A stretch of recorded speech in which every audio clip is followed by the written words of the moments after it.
Sunday, November 8, 2020. Welcome to LCJ Live. Hope you're doing well. Hope you're staying safe and positive and healthy. Thank you so much for watching. I got Jurassic World dinosaurs here because Jurassic World Dominion has finally finished filming. What did it take, 18 months on and off? Amazing. So Jurassic World, congratulations to the crew on getting through. I'm sure it was difficult. I was talking with Scott Creamer, the EP of Jurassic World Camp Cretaceous, the animated show on Netflix a while back, and he was talking with Colin Trevorrow and how everybody was doing on the Jurassic World Dominion set. So they got it done. What are we now, a year and a half away from its release? They got a year and a half to edit it, put in all the visual effects, do what they need to do. Jurassic World Dominion has finished filming. I have seen 8 new movies that open on, 7 of them on Friday, 1 on Wednesday. I will talk about them here coming up on LCJ Live. Let Him Go is your #1 movie in America with $4.1 million. Kevin Costner, Diane Lane. It's a good movie. If you haven't seen it, check out Let Him Go. Also, shout out to The War with Grandpa, which increased 19% this weekend from the previous weekend.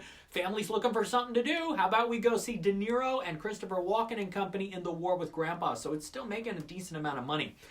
This week on Thursday night, 9:30, CBS is the season premiere of one of my favorite network TV comedies, The Unicorn. I was talking with Walton Goggins about the show back in January at the Critics' Choice Awards. And you may have seen the clip online of me with Walton Goggins and him laughing all of a sudden, and you're probably like, what was he talking about with Walton Goggins? Well, I'll tell you. I told Walton Goggins that the show reminds me a lot of Full House, and that his character reminds me a lot of Danny Tanner. Now, Danny Tanner was goofy, Bob Saget character. He was a little over the top, nerdy, all of that. That's not necessarily Walton Goggins' character on The Unicorn, but what reminds me of Danny Tanner is the sincerity. Single dad, widowed in both cases, father, of 2 daughters. Danny Tanner had 3 daughters. And that sincerity and that honesty and that heartfelt emotion that you get from Full House is similar to what you get on The Unicorn. So he was surprised when I said that. That's why he laughed. But he appreciated the fact of how much I like the show and that's what they're going for, that honesty, that genuine nature and feeling, with a little bit of adult humor mixed in. It is 2020. It's not 1992 anymore, but he appreciated it very much. So that's what I was talking with Walton Goggins about back in January at the Critics' Choice Awards. Critics' Choice Documentary Awards. All the members have the ballots. The nominees are out. We'll be voting today and tomorrow for that, and the winners of the Critics' Choice Documentary Awards will be announced next Monday. Also, this Wednesday is the CMA Awards on ABC. Tuesday night, they're going to have a special at 10 o'clock previewing the CMA Awards, and then the big show on Wednesday night, co-hosted by Reba McEntire, and Darius Rucker, who's one of my favorite singers. And Darius was on Live with Kelly and Ryan the other day and told a story about how Hootie and the Blowfish's first television appearance ever was on Live with Regis and Kathy Lee back in 1994. And he talked about how Regis came into their dressing room beforehand and was meeting the band, and the manager was in the room at the same time. And so Regis asked Darius and the band, how long you guys been a band? And they said 7 years. And then Regis looked at the manager and said, what the hell have you been doing? Classic Regis. I can totally picture him doing that. So that's one of Darius' favorite stories. That was great that he told that the other day on Live with Kelly and Ryan. You know what's interesting, in the few months since Regis has passed, you wonder, okay, how long is his memory going to stay relevant in entertainment? How long is it going to? And I thought for a bit, well, maybe after a week or so it'll sort of die down after the big initial tributes and everything. But in fact, the exact opposite has happened. You see, Kathy Lee Gifford has been on talk shows with her movie Then Came You and promoting her new book, and she talks about Regis. And then there was the David Letterman tribute during the Emmys and the full In Memoriam tribute during the Emmys to Regis. And then Kimmel with the first episode of Who Wants to Be a Millionaire back, and they did the Regis tribute. And now this story, and other stories on talk shows, Rachel Ray and various other places, people are still talking about Regis. And I think it's going to continue for quite a while. And it's impossible to completely put him out of our lives. You just can't. That's never going to happen to me. And so I love that his name, his legacy still lives on. Obviously with what they've done on Live with Kelly and Ryan with the tribute that day and other stories of other people who have come on since. I love that his memory will stay forever. It's really nice to see that. So, I have seen 8 movies that open this week. One is on Wednesday, which is Hillbilly Elegy. This is Amy Adams, Glenn Close, Ron Howard's latest film. Now, Amy Adams has been nominated for an Oscar 6 times, Glenn Close 7 times. They both could have won last time for Vice and The Wife. Will one of them win an Oscar, or both of them, for Hillbilly Elegy? I'm leaning towards Glenn Close. Now, my review is technically embargoed until Tuesday, but what I will say is this. Out of the two, the better chance of one of them winning an Academy Award is Glenn Close. I have a new blog piece at lights-camera-jackson.com highlighting some of my favorite Glenn Close characters in recent years. She's got the better shot. They both could get nominated. I don't know if I see both of them winning. I can picture Glenn Close winning for this. I can't quite picture Amy Adams winning for this. And that's all I will say. But Hillbilly Elegy is in select theaters on Wednesday. I'll have my review Tuesday. And it will be on Netflix on November 24. I've seen another Netflix movie that's on there this Friday called Jingle Jangle: A Christmas Journey. And this stars Forrest Whitaker and Keegan-Michael Key and Felicia Rashad. And it's this family holiday musical. It is a big musical. It is Netflix's answer to The Greatest Showman. When The Greatest Showman came out, Netflix clearly, the heads of the departments got together and said, okay, we need to make our version of The Greatest Showman. And that is what this is. It's got some nice moments, got some nice animation in it because several of the characters are animated, and sweet themes and messages. Jingle Jangle: A Christmas Journey is on Netflix this Friday. Also on Netflix this Friday is a film that's currently in select theaters, which is The Life Ahead, Sophia Loren's return to cinema for the first time in 10 years. It's a good performance. It's a good movie. Is it spectacular? No. Do I see Sophia Loren getting nominated for Best Actress? The Hollywood Foreign Press could. But it's not an automatic, slam dunk, this is a Best Actress nominee performance. No, it's not. Because it's not that kind of role, it's not that kind of movie. But The Life Ahead is a good film. It's on Netflix this Friday. I have seen Fat Man, which is the new Mel Gibson movie. Now, I bet you're saying, oh my gosh, Mel Gibson, what? You know who else is in it? Walton Goggins from The Unicorn. So, Mel Gibson plays Santa Claus. And I'm going to have my rapid review of Fat Man tomorrow. I will say this. If you're interested in watching Fat Man, watch my rapid review first. But then just go into it and see what you think of it. Honestly, it's one of those kind of movies. Fat Man, he plays Santa. It's in select theaters this Friday. It'll be on digital and VOD on November 24. They moved the digital date from 17 to 24. Fat Man, Mel Gibson, quite a film.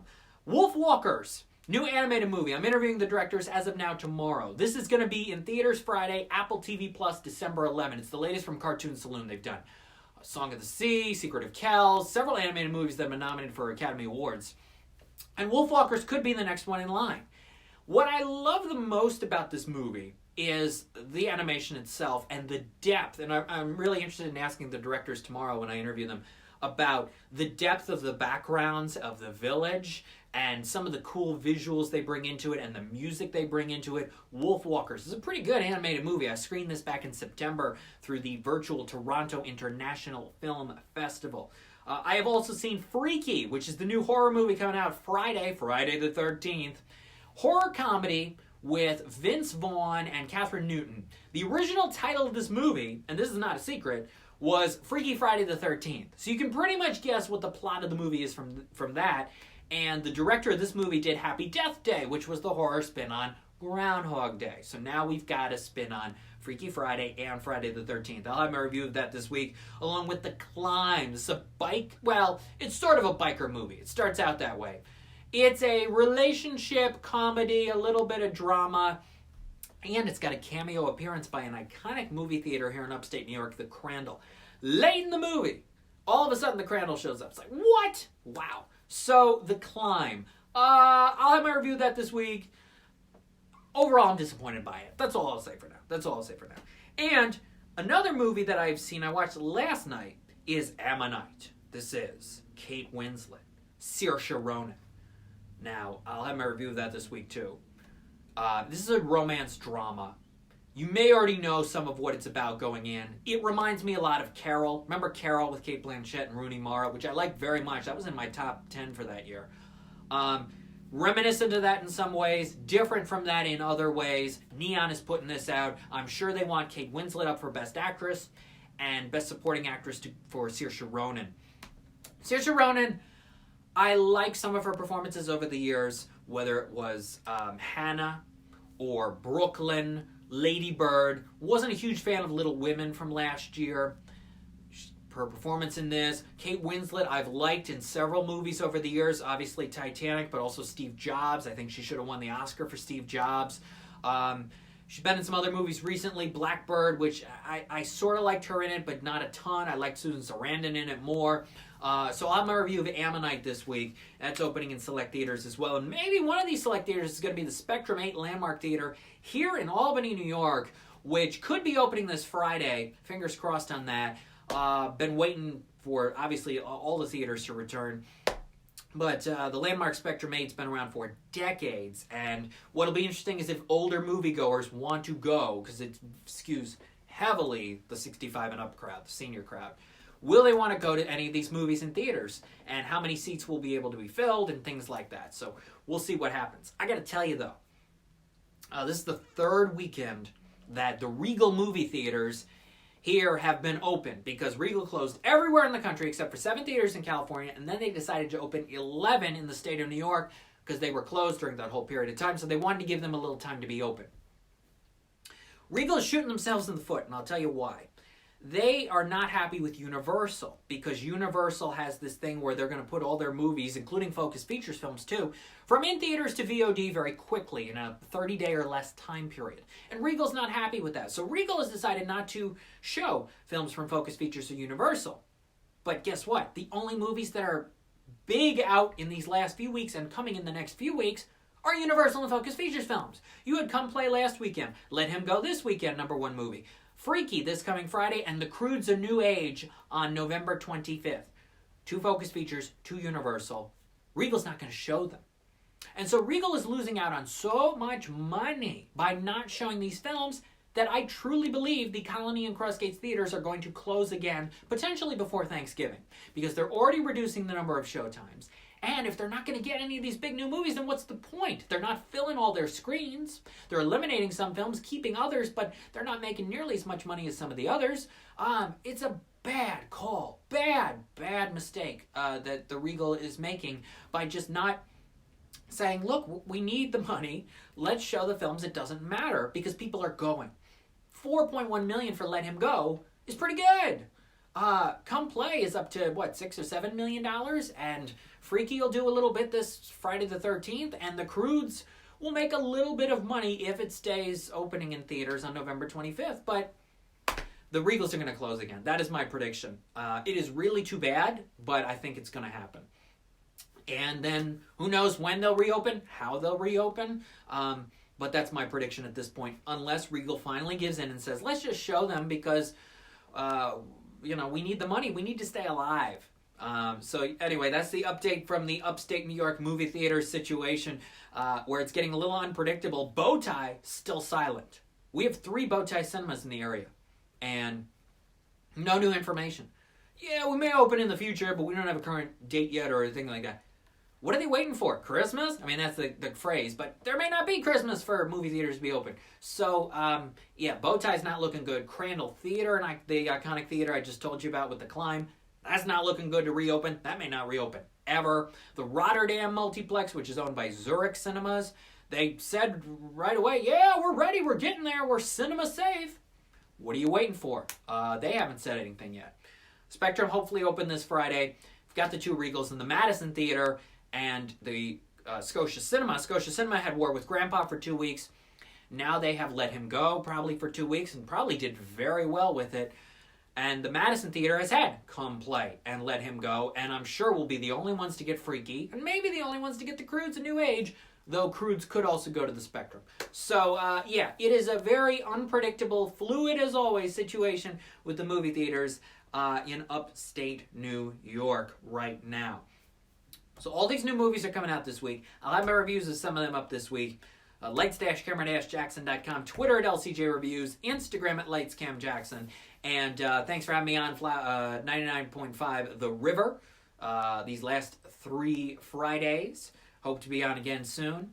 And we got the Critics' Choice Documentary Awards coming up, and new LCJ Q&A podcast episodes. 3 new LCJ Q&A podcast episodes are coming at you in the next couple weeks. One of them is with the guy who's involved with the new Mickey Mouse show on Disney+. One of them is with the directors of the new Alien Xmas special, the Kyoto Brothers, that's coming to Netflix. And the other is the director of Crude's A New Age, Joel Crawford. So you will get those 3 new LCJ Q&A podcast episodes in the next couple of weeks. Check those out, lcj.podbean.com, and I'll put them out all over social media as well. New animationscoop.com Q&As, several on the way in these next 2 weeks, along with there are some new animated shorts coming to Netflix, new specials, new films, new animated series that are coming at you. A lot to look forward to there as well. So stay tuned for all of that. And when we're back here next Sunday at 12 p.m. Eastern, it'll be, it'll be the 15th. We'll be halfway through the month of November already. Can you believe that? I'm ready for 2021. I don't know about you, but I'm ready for it. Although, listen, I'll take these 65-degree days in November. I will take it. It is gorgeous here in upstate New York and will continue to be that way for the next 2 or 3 days. It's been that way since midweek. It's been great. So I will take it. When we're back here, we'll preview some more new movies that are coming out, including a film I've seen, Run, which is on Hulu November 20. We'll talk about that, and we'll preview what else is going on. Box office, theaters, TV. New TV show seasons and episodes and things like that, and more with animation and film and television and what's happening in the world of entertainment here on LCJ Live. I'm Lights Camera Jackson. Thank you so much for watching this episode. Stay well. I know the COVID numbers are increasing across the country, including here in the state of New York. Stay well, social distance, wear a mask, support the movie theaters, and wear a mask during the movies. That's what I would recommend. Even if the theater tells you once you're sitting in your chair you can take your mask off for eating and the whole movie, I would keep it on during the movie too. That's my recommendation. Stay well. I'll see you next Sunday at 12 p.m. Eastern for another episode of LCJ Live. And again, congrats to the cast and crew of Jurassic World Dominion for getting through filming. Take care. See you soon. Bye-bye.